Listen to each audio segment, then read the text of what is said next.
Во време кога секој се бори за екзистенција како и начин да се победи една битка како што е COVID-19, има и такви кои профитираат од истото. Виничани со голема храброст продавале лажни брзи тестови за COVID-19, земајќи им пари на своите сограѓани за истите.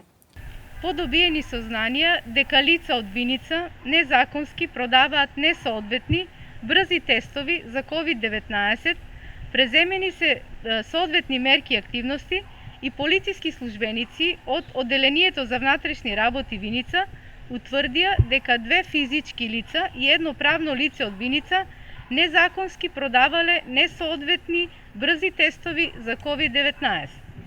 Со судска наредба извршени се претреси во дом и други простории кои ги користеле лицата и кај лицето ВП пронајдени се 7 кеси со надпис COVID чек и едно шишенце со надпис буфер.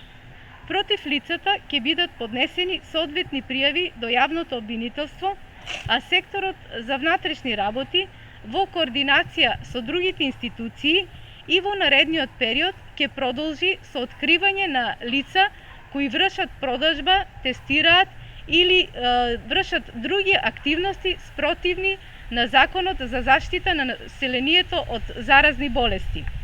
Апелираме до граѓаните единствено да им веруваат на своите матични лекари и на епидемиолозите од институтите за јавно здравје. За осумничените лица ќе бидат поднесени соодветни пријави до јавното обвинителство. Секторот за внатрешни работи во координација со други институции продолжува со откривање на лица кои вршат продажба, тестираат или вршат други активности кои се незаконски.